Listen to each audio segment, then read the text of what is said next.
모하비 투명 코팅 시공 모습 보겠습니다. 이것이 엔진 바닥면 부분인데요. 이런 홀 안쪽에 투명 코팅제와 이너왁스를 이용해서 안쪽에 시공이 되었습니다. 여기는 앞바퀴 안쪽 부분, 이런 볼트 하나까지, 너트 하나까지 모두 코팅이 되었고요. 여기는 앞바퀴 휠하우스 있는 부분, 저쪽에 보시면 저런 전기장치 부분이 있죠. 저런 쪽에도 코팅이 되었습니다. 눈길 주행을 하게 되면 이런 홀 안쪽으로 염화칼슘도 들어가고요, 세찬물도 들어가고 여러 가지 오염물이 들어가서 프레임 속 안쪽에 녹이 나는 경우가 많이 있습니다. 여기 이런 전기장치 센서 이런 부분에 저런 코팅이 필요하죠. 빗길 주행은 별 문제가 없습니다. 하지만 겨울 되면 고압 하부 세차를 하시죠. 그럼 이런 곳이 흠뻑 젖습니다. 고장이 없으면 별 문제가 없지만 고압 하부 세차로 인해서 정기적인 문제가 발생이 되면 모두 소비자 과실이다, 이렇게 생각을 하셔도 됩니다. 여기 보시면 연료통이 있는 부분인데요. 이런 홀 안쪽으로 염화칼슘이 유입이 돼서 녹이 나는 경우가 많이 있습니다.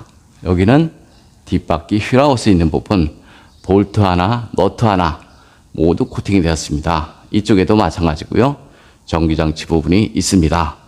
눈길 주행을 하게 되면 이런 곳은 염화칼슘이 많이 묻지만 염화칼슘이 흐른 곳이죠.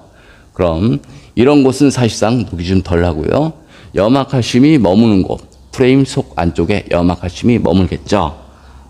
그래서 자동차 부식 방지를 하고 싶으면 염화칼슘이나 물이 머무는 곳, 그런 곳에 꼼꼼하게 코팅을 하시는 것이 좋습니다. 여기는 뒷바퀴 휠하우스 있는 부분인데요. 하부 세차를 하게 되면 이런 안쪽으로 물이 유입이 돼서 이쪽으로 빠져야 되는데요. 자세히 보시면 물 배수 라인을 막아버렸습니다. 그래서 이만큼 물이 갇히는 경우가 발생이 될 수 있습니다.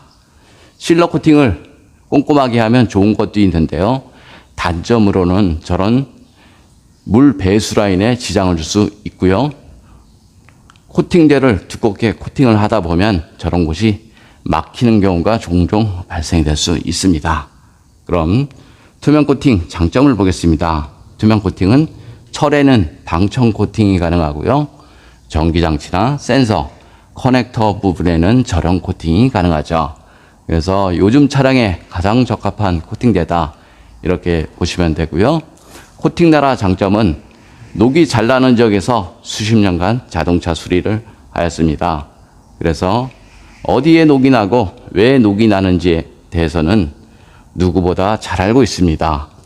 좀 더 자세한 내용은 네이버에 코팅 나라 검색을 하면 제 블로그가 있습니다. 이상 코팅 나라에서 알려드렸습니다. 감사합니다. 모하비 엔진 코팅 시공 모습 보겠습니다. 여기 앞쪽 부분 코팅을 하게 되면 먼지 부착률이 적어서 엔진음이 깔끔하죠. 여기는 휴즈 박스 안쪽 부분, 휴즈라든가 릴레이, ECU 모두 저렴 코팅 되었습니다. 엔진 본체를 보겠습니다. 엔진 본체를 보면 커넥터도 있고요, 센서도 있고 전기장치 굉장히 많습니다. 바로 옆쪽에는 배터리 플러스 단자, 전기장치 이런 것들이 많이 있는데요. 엔진룸 코팅의 가장 장점은 엔진룸 안에 습기나 먼지로 인한 정기적인 트러블 이런 것들을 방지할 수 있습니다. 이상 코팅 나라에서 알려드렸습니다.